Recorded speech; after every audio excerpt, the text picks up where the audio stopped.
Bom, galera, vamos gravar então mais uma aula. Como eu combinei com vocês, nossas aulas de Idade Média, essas bases aí, eu dividi em três, e aí essa aqui é a segunda da terceira, das três, né? Por favor, assistam as três, nenhuma delas é substituível, tem que assistir. E, assim, vejam na hora que der, mas vejam na sequência, né? Vocês já devem ter visto a primeira, essa altura do campeonato. Vejam essa em segundo. E a que eu vou postar ainda hoje, junto com essa, vocês vejam em terceiro, mas vejam as três aí. Pode ver uma no fim de semana, uma hoje, outra no fim de semana e tudo mais, tá bom? E aí, eu lembro que a gente ficou falando do Reino Franco. Esse foi exatamente o último slide da última aula, né? Em que a gente enumerou aqui os elementos principais do Reino Franco, a centralização política, a união com a igreja, que haviam dinastias francas, eles pegaram as terras francas e distribuíram para administradores, são as marcas, os condados e os ducados, né? Houveram reis indolentes, eu acho que isso foi um belo de um resumão, né? E a gente terminou com Pepino Breve, levantando aí a dinastia carolíngia, certo? Para quem uma coisa que para mim ficou clara é que vocês não entenderam, eu estava vendo o questionário de vocês e parece que vocês não pegaram legal a Batalha de Poitiers. E aí, eu trouxe esse slide para vocês entenderem que a Batalha de Poitiers foi uma batalha em que os muçulmanos foram derrotados pelo Carlos Martel, que era o rei dos francos, e aí os muçulmanos eles param de progredir dentro da Europa. E aí eles se fixam aqui nessa parte do Califado de Córdoba, aqui, ó. Deixa eu pegar a caneta aqui para mostrar para vocês. Tá aqui, esse pedaço aqui, ó, chamado Califado de Córdoba, que é na Espanha. Inclusive, hoje eu vou falar sobre os islâmicos, né? E aí eu vou mostrar um pouquinho mais sobre coisas aí dessa região de Córdoba, assim, que era o Califado de Córdoba, que hoje é Espanha, né? Em Portugal. E aí tem bastante elementos islâmicos nessa região. E aí foi aqui que eles se fixaram. Então, o lance da Batalha de Poitiers não foi a expulsão dos islâmicos da Europa, foi a fixação deles na Península Ibérica e a parada do avanço deles para dentro do continente europeu. Isso foi fundamental para a Igreja Católica, especialmente, e para a formação dos reinos europeus, né? Para eles não se formarem como reinos islâmicos.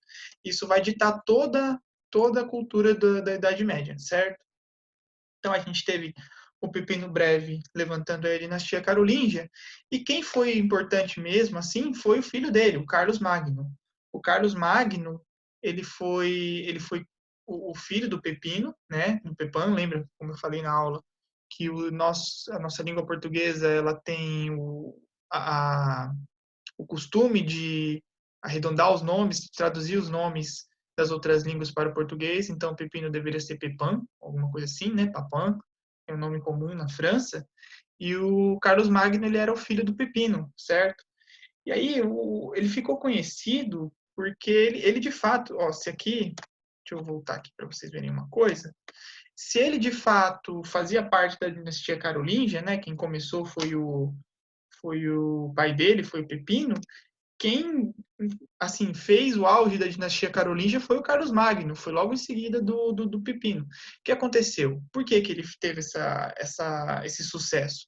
Porque ele foi coroado pelo próprio Papa, o Leão III, ele foi coroado como imperador dos romanos. Então, o Império Franco, e ele conquistou terras na Europa, né? Ele foi adiante, ele não parou só onde ele estava. Então, o Império Franco ele começou a ganhar ares de um maior império católico na Europa durante a Baixa Idade Média, a Alta Idade Média, desculpa, a Alta Idade Média. E por conta dele ter, então, essa representatividade católica, a gente não pode esquecer, por exemplo, que o Império Romano do Oriente, nessa época, ele estava vivendo a cisma, né, a cisma do Oriente, e ele não era a Igreja Católica Apostólica Romana, que é inclusive a igreja que nós vemos hoje, nos moldes de hoje. O maior império católico da, dos moldes que nós conhecemos, da Igreja Católica com o Papa e tudo mais, o poder católico, esse catolicismo ocidental, ele estava representado dentro da dinastia carolíngia pelo Carlos Magno. Por isso que ele foi coroado o imperador de todos os romanos, tá? No slide seguinte, já dei um pequeno spoiler, vocês vão ver uma imagem disso, obviamente que não foi pintada na época, foi pintada posteriormente, mas que representava mais ou menos essa ideia, certo? E aí, uma coisa que até é importante, está muito bem mostrado na apostila de vocês, o texto de vocês está muito bom, para variar de novo, né? Bem resumido e tudo mais, é que ele conseguiu dividir o império em 200, aproximadamente 200 condados, em que, assim, dentro desses condados, ele dividiu o poder dele. A Igreja Católica estava presente dentro desses condados, fazia parte, ele conseguiu, então, centralizar o poder nele, ao mesmo tempo que ele conseguiu distribuir esse poder, ele era bastante respeitado por esses administradores, né? Os comarcas, os marqueses, os condes, eu até coloquei aqui as marcas, e até pela Igreja Católica, que sempre tinha um representante, um bispo ou um padre-mor dentro desses condados, tá bom? E aí o que acontece? Por conta desse auge, desse apogeu, o Carlos Magno ele estava sempre numa guerra, no estado de guerra, como eu anotei aqui, e ampliando então o poder do Império Franco para dentro da Europa, para o centro da Europa. Eu vou mostrar isso no mapa, vocês vão ver, tá? E ainda assim ele estava centralizando o poder dele, tá?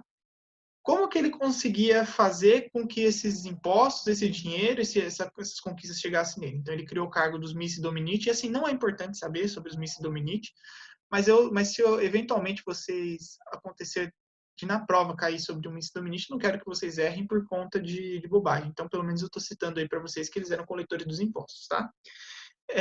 Então, o Carlos Magno ele conseguiu centralizar, ele ampliou esse poder dele, ao mesmo tempo ele conseguiu centralizar nele, embora ele tivesse dividido essas terras. E por conta dessa capacidade de ter essa hegemonia franca, esse aumento aí na produtividade dos francos, dessa riqueza, aconteceu um renascimento no Império Carolíngio chamado Renascimento, era um renascimento cultural, especialmente da cultura romana mesmo.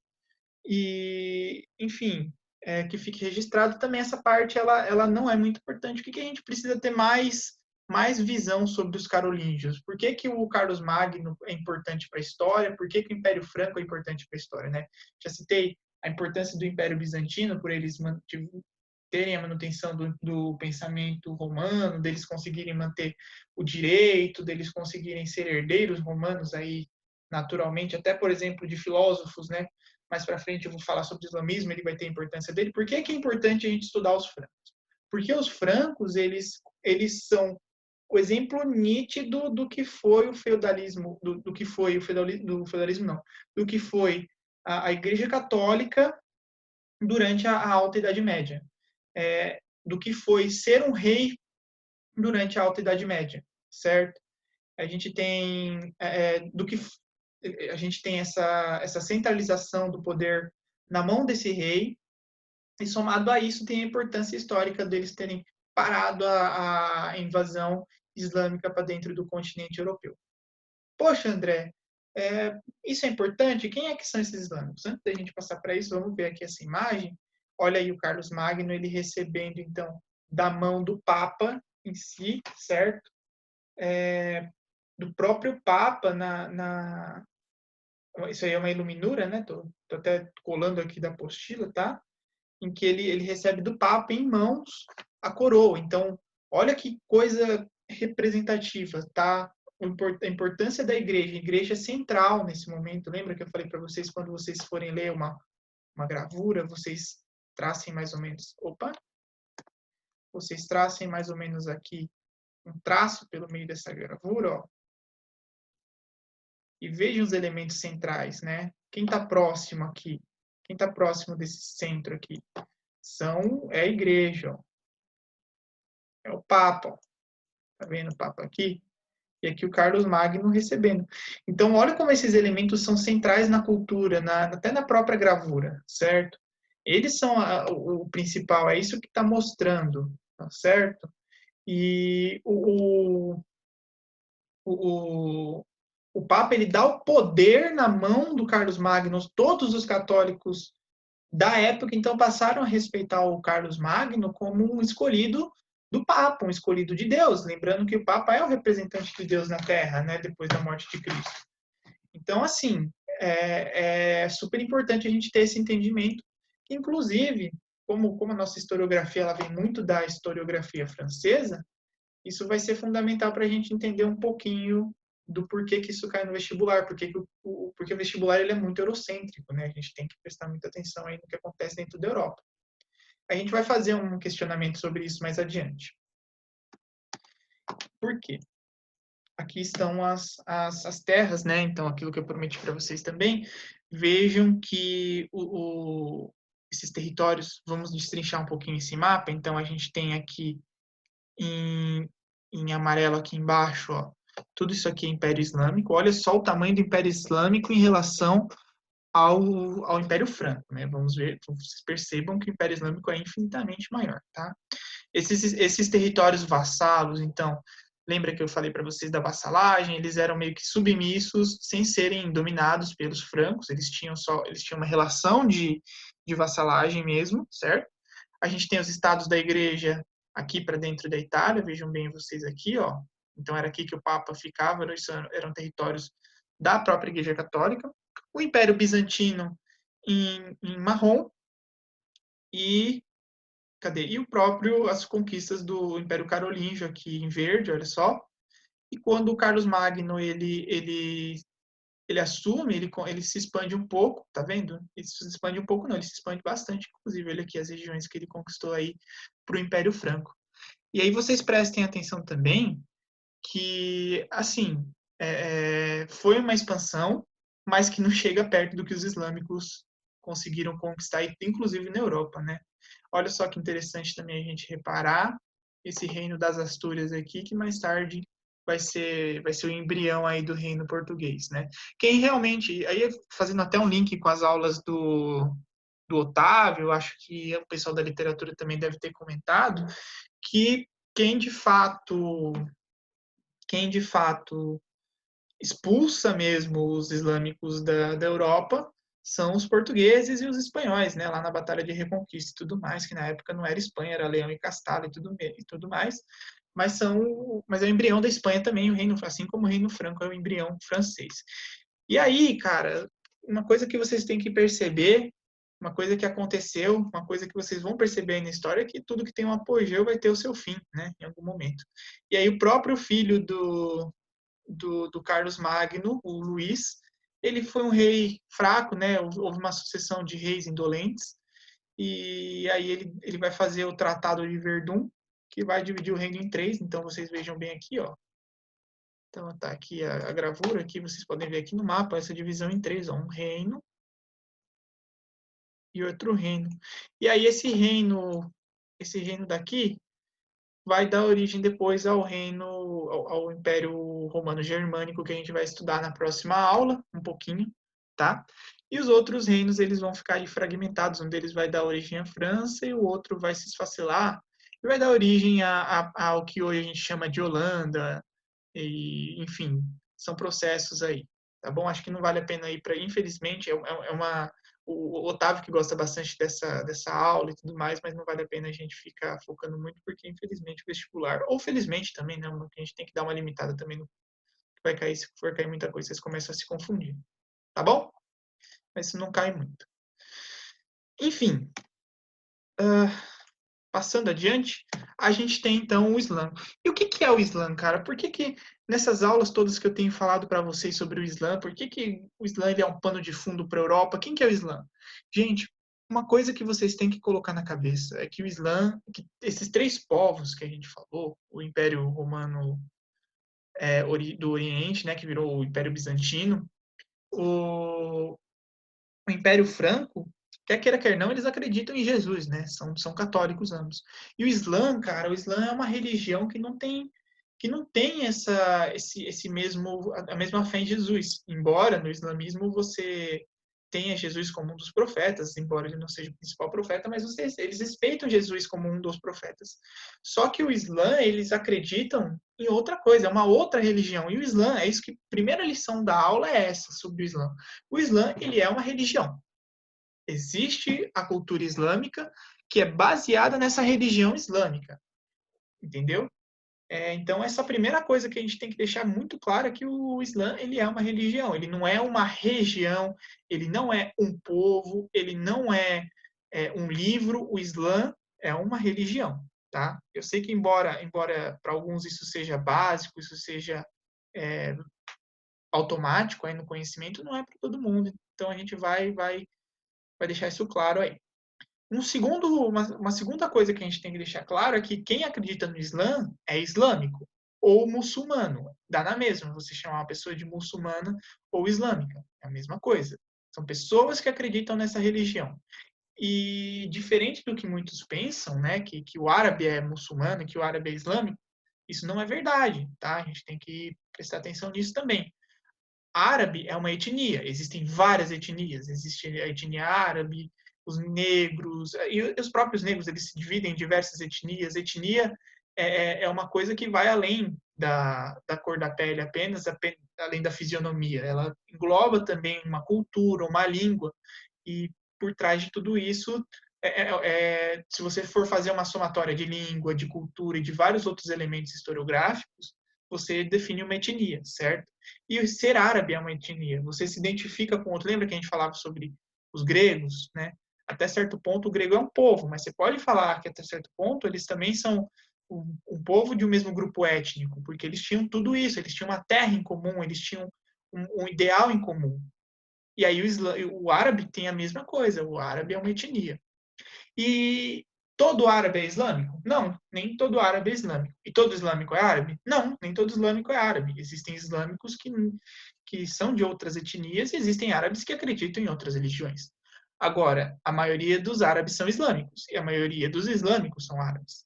Tá bom? Espero que vocês consigam ter entendido todas essas colocações, porque elas são importantes para que vocês entendam o contexto e o resto da aula. Inclusive, né, até invadindo um pouco aí o campo da geografia, vamos lembrar que hoje o país que mais tem islâmicos no mundo não é um país árabe, é a Indonésia, tá bom? Por conta de rotas comerciais que aconteciam lá durante, durante esse período aí depois da Idade Média, até durante o comecinho da Idade Média, que era uma rota da seda e tal, você teve uma fixação muito forte do islamismo lá e hoje o maior país islâmico do mundo é um país não árabe, tá bom? Mas enfim. E o que o Islã acredita? O Islã acredita que o principal profeta aí de Deus, que na religião islâmica se chama Alá, que o seu principal profeta é o Maomé. E aí vale fazer uma reflexão, assim, infelizmente, e é uma cultura que eu gosto muito de estudar, eu tenho amigos árabes, né, eu cito Mohammed, né, que é o nosso ex-aluno que passou numa faculdade de medicina, ele é árabe, e a gente conversava bastante, gostava bastante de conversar com ele sobre a cultura dele, sobre religião e tudo mais, e ele me ensinou muito sobre isso, né, e infelizmente a gente não vai ter tempo de ficar falando muito sobre, mas estou aberto aí para quem quiser tirar alguma dúvida, quiser saber um pouquinho mais. Mas o que é importante a gente saber? É importante a gente saber pro vestibular, limitar um pouquinho esse conhecimento pro vestibular, né? Que o islamismo ele acredita em Deus e o Deus dele é um Deus monoteísta, é apenas um Deus que tem o nome de Alá, tá? E o principal profeta, o maior profeta de Alá é o Maomé. O Maomé é o principal profeta. E aí a gente sabe, é legal a gente saber um pouquinho da biografia dele, mas também a gente não precisa ter um vasto conhecimento, mas saber, por exemplo, que ele nasceu na Península Arábica, então é, a religião islâmica naturalmente vai ter uma fixação nessa região, ela começa aí, é daí que ela se expande, e principalmente ele pregava para os povos beduínos do deserto, ele teve um momento em que ele foi para Meca, e Meca ele foi expulso, e aí por conta dessa peregrinação que ele fez, ele teve que voltar para lá, e aí ele conquista Meca. Então, dentro da própria história do islamismo, a gente tem uma história da guerra, assim como qualquer religião, tá? Toda religião tem uma história por trás, tem uma guerra por trás de sua história, e ele conquista, então, a região de Meca, e depois, antes de morrer, ele vai a Jerusalém, ascender aos céus. Prestem bem atenção nesse nome, Jerusalém, porque ele vai voltar e acho que vocês podem perceber que Jerusalém vai ser uma cidade importante, então, tanto para os islâmicos quanto para os católicos, é por isso que mais tarde vai acontecer as cruzadas, porque essas duas religiões, e assim como o judaísmo também, que também tem raízes no Oriente Médio, são religiões que valorizam muito a cidade de Jerusalém, é uma cidade sagrada para as três religiões. Inclusive, essas três religiões, elas têm um braço comum, são religiões monoteístas, são as três maiores religiões monoteístas do planeta, até hoje, né? Então, elas têm muito mais em comum do que diferentes. Elas acreditam em um Deus que, inclusive, é o mesmo, né? Elas só diferem em relação aos seus profetas, tá bom? E o que cada um, na verdade, acha santo e tudo mais, os seus costumes, mas o Deus é o mesmo, tá? E aí a gente tem que entender que, embora tenha assim, você é católico, provavelmente você que está vendo esse vídeo é católico ou não acredita em nada, né? Muito dificilmente você é islâmico. Acho que na nossa sala não tinha ninguém islâmico, né? E aí a ideia é que vocês percebam que o islamismo, assim como o catolicismo, tem fundações por trás da paz, tá? Não é uma religião que prega guerra, não é uma religião que quer o mal das pessoas. Muito pelo contrário, eles pregam a paz e mais tarde, daqui a pouco a gente vai falar sobre esses pilares do islamismo e a gente vai entender que não é uma religião que busca a guerra. Entendido o que é o Islã, a gente tem que deixar claro também que os governos, a forma como o Islã ele progrediu na Península Arábica foi uma expansão muito rápida, foi uma expansão muito forte.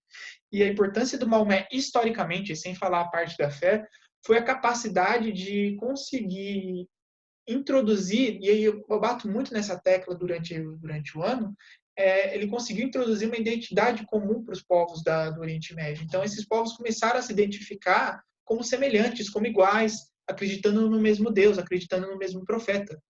E ele conseguiu, então, juntar esses povos e eles começaram a conquistar e se expandir muito rapidamente pelo sul da Europa e pelo norte da África e pelo Oriente Médio.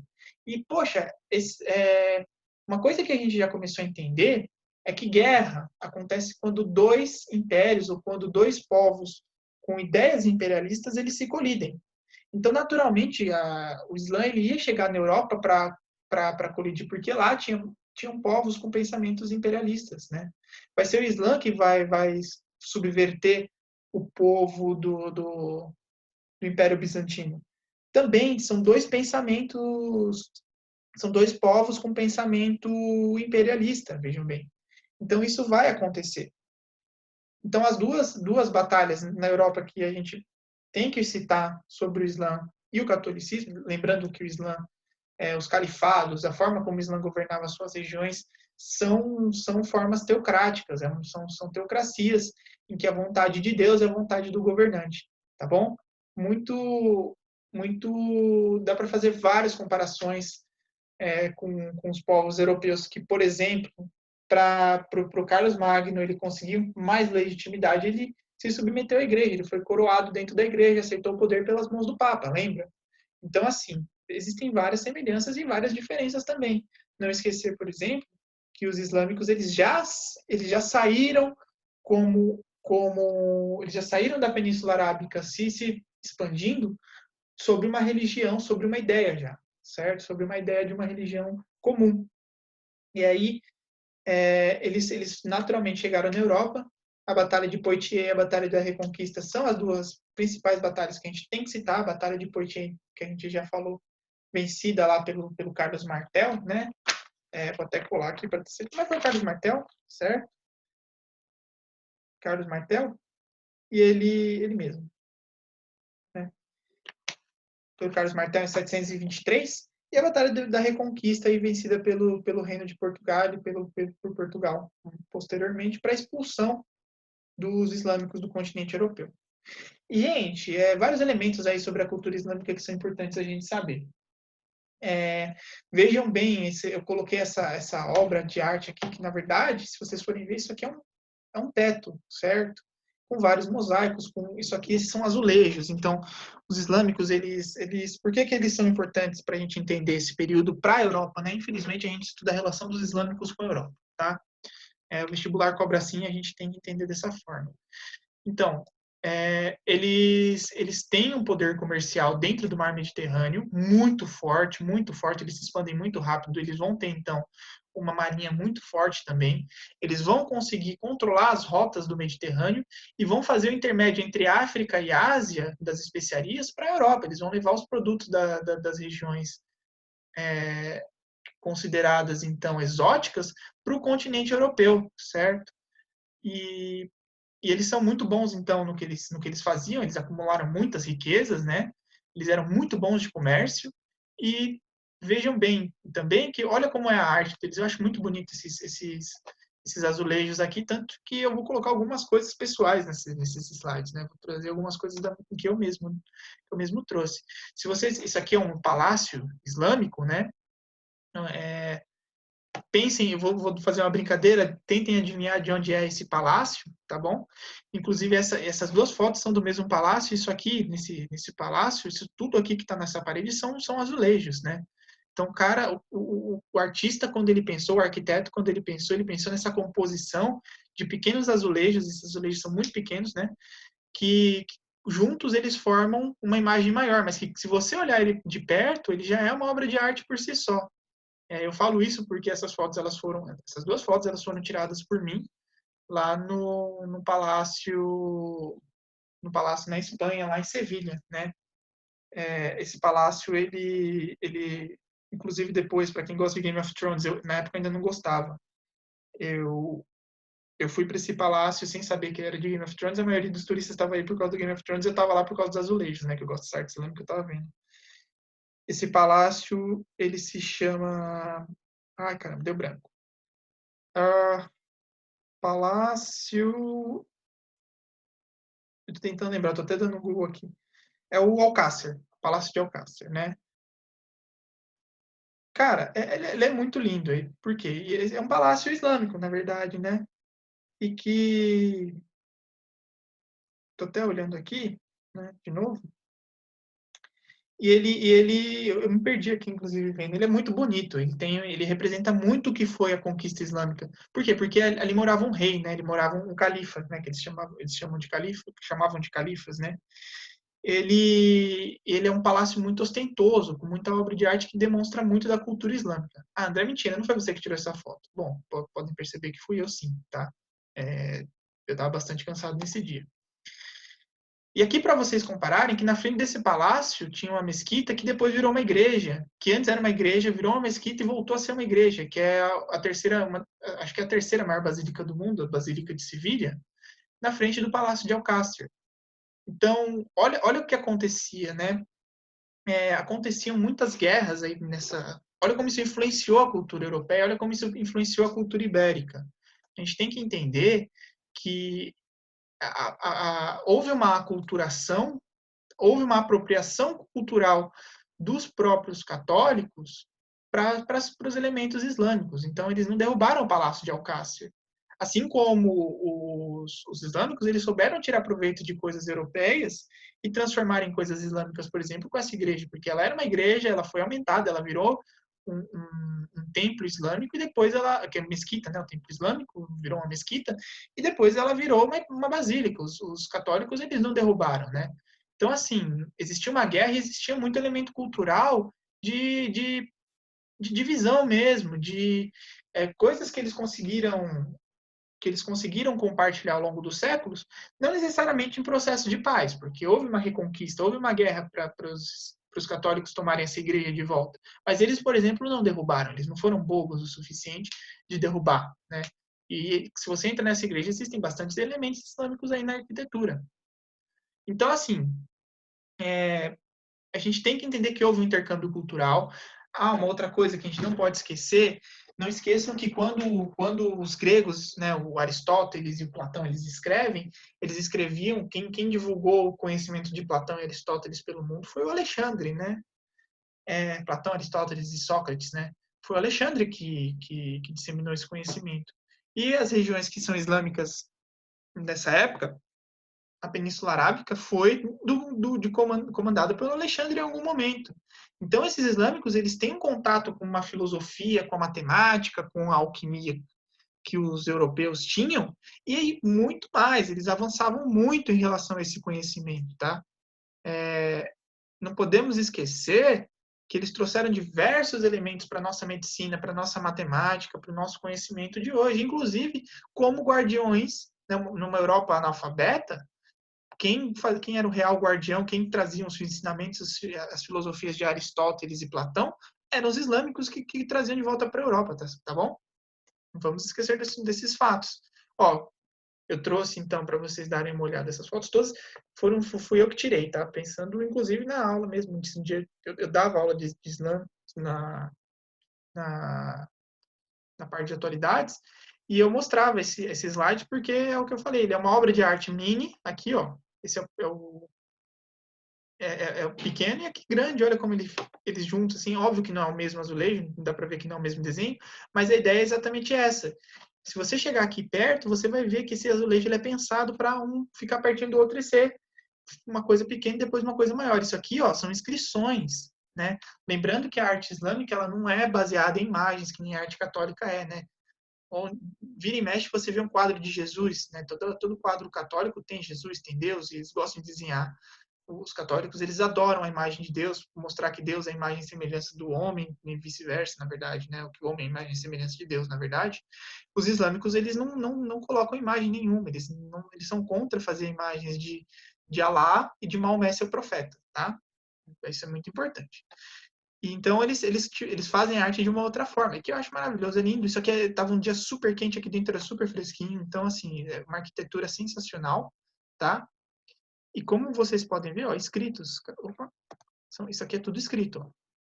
Aqui, ó, são escritos islâmicos, eles pregam a palavra nas paredes, né? Eles colocam suas palavras na parede.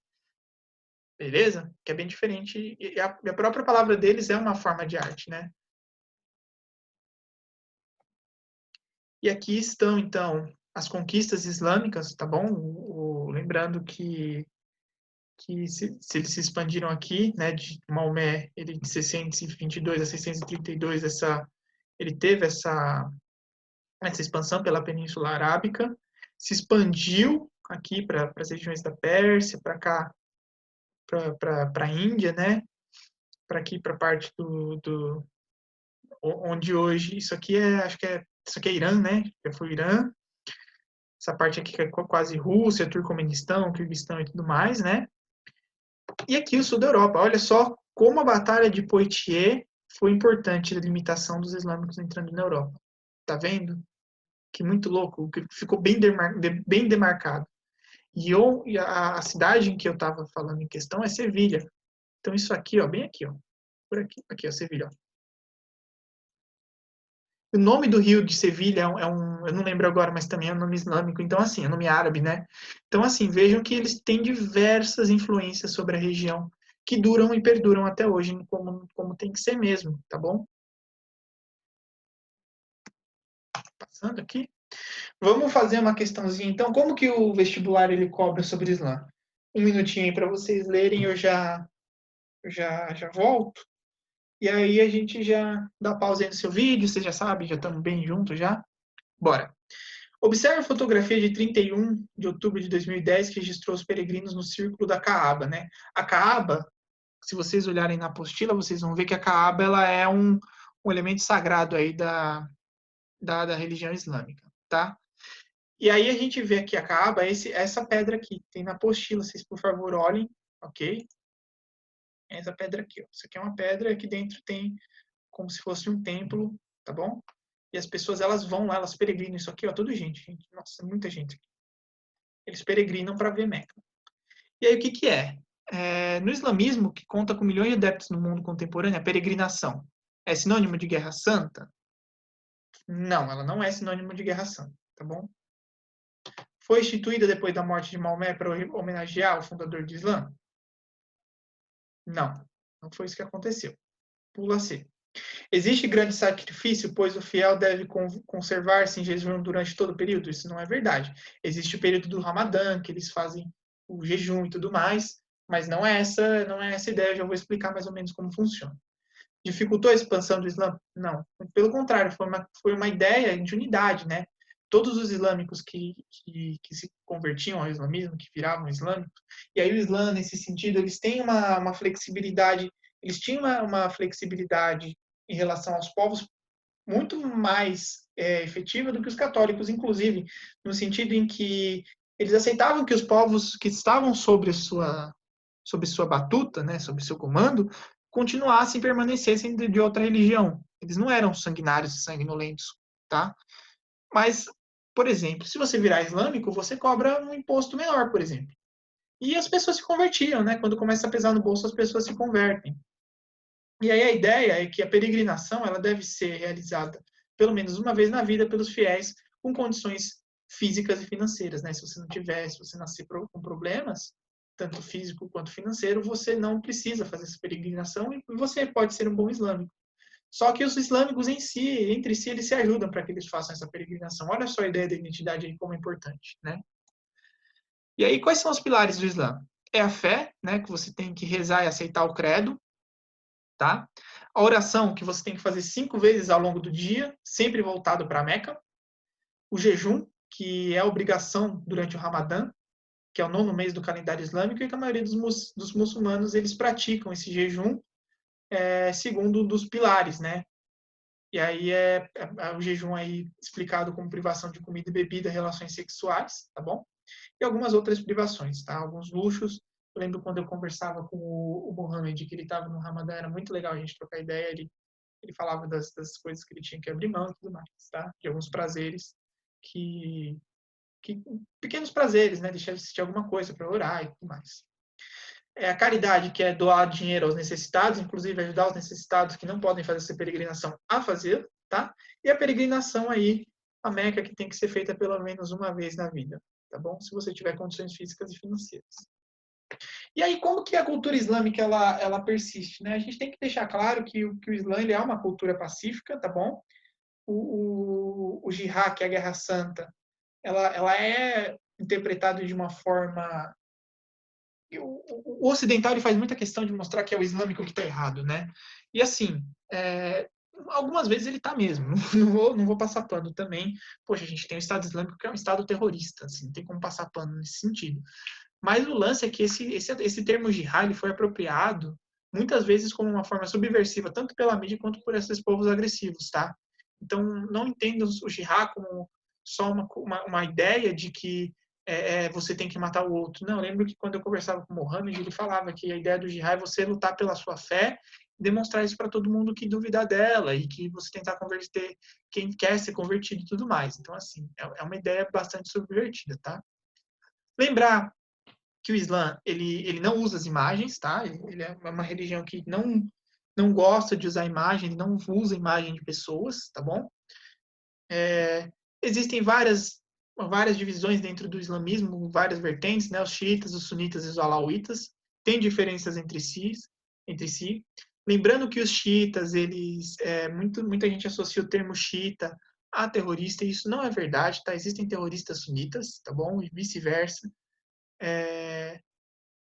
A ideia dos países fundamentalistas, e o que é o fundamentalismo? É que o líder religioso e o líder do povo é o mesmo, então muitas vezes os dois desejos, tanto religioso quanto político, eles se confundem, ok? E a gente tem hoje estados fundamentalistas, né, como o Estado Islâmico Boko Haram na África, né, e o Estado Islâmico na região do Iraque, do Levante, que estão querendo, que usam as palavras do islamismo como uma forma de expansão e que são extremamente violentos, tá? É uma associação, e por conta disso a gente tem a ideia de que o Islã ele é uma cultura violenta, isso não é verdade, tá? O país com maior população islâmica hoje do mundo é a Indonésia.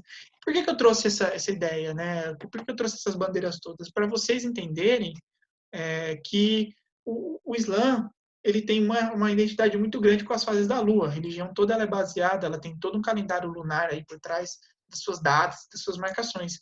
E aí, se vocês, toda vez que vocês olharem para uma bandeira, até uma dica da geografia, toda vez que vocês virem uma bandeira com essas estrelas, com essa conformação e com a Lua, se for Lua e estrela, cara, é batata. É de um país de maioria islâmica, é de um país que provavelmente tem alguma ligação com o islamismo, tá bom? Então, a lua crescente, até onde eu lembro, eu não tenho muita certeza, mas até onde eu lembro tem a ver com a ideia da peregrinação de Maomé a Meca, tá bom?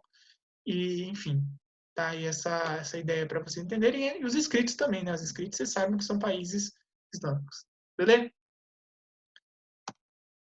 E aí, gente, só para expandir um pouquinho a mente de vocês, porque o vestibular agora está muito safadinho, tá querendo pegar vocês pelas beiradas. Lembrando que durante a Idade Média, a nossa aula ela é muito voltada para o eurocentrismo, para a cultura europeia, né? Especialmente cultura europeia ocidental. E aí a gente tem que levar em consideração que a gente durante a Idade Média, havia outros povos no mundo, tá? Os maias, astecas, o Império de Mali, que inclusive era o império mais rico do mundo na época, o império que mais tinha dinheiro do mundo estava na África, não estava nesse eixo europeu. Eles se converteram ao islamismo em algum momento e tudo mais, mas era um reino dentro da África, era um reino de Mali, tá? O reino Gupta na Índia, o Império dos 10 Reinos na China e os impérios Guarani e Tupi-Guarani aqui na América. Então, assim, tirem um pouco essa ideia de que só tinham impérios, só tinham povos, entre aspas, civilizados na Europa, porque isso não é verdade. Todos esses povos que eu estou citando aqui na, nesse slide, eles viveram aí durante o período que a gente chama de Idade Média Europeia, tá certo? E o que o feudalismo influenciava nos astecas? Absolutamente nada. Os astecas tinham um modelo de vida que não tem nada a ver com o feudalismo, por exemplo, tá? Qual foi a maior troca comercial entre os maias e os europeus? Cara, os maias nem conheceram os europeus, entendeu? Então, assim, vamos ter essas marcações aí para a gente não ficar bitolado aí no mundo, tá? Na Europa, então, a gente vai ter na próxima aula o feudalismo, estabelecimento da burguesia e das monarquias, organização das cruzadas, mas isso é na próxima aula. Tá certo? São coisas que vão acontecer, que são elementos de tudo isso que a gente falou e que são extremamente importantes para a gente entender o pensamento europeu da Idade Média. E com isso a gente termina essa aula. Dúvidas, questões e angústias, vocês falem comigo. E até a próxima, tá? Eu vou gravar as duas aulas em sequência, então para mim vai parecer muito estranho me despedir agora e já voltar logo em seguida. Mas por hora é só, beleza? É isso, galera.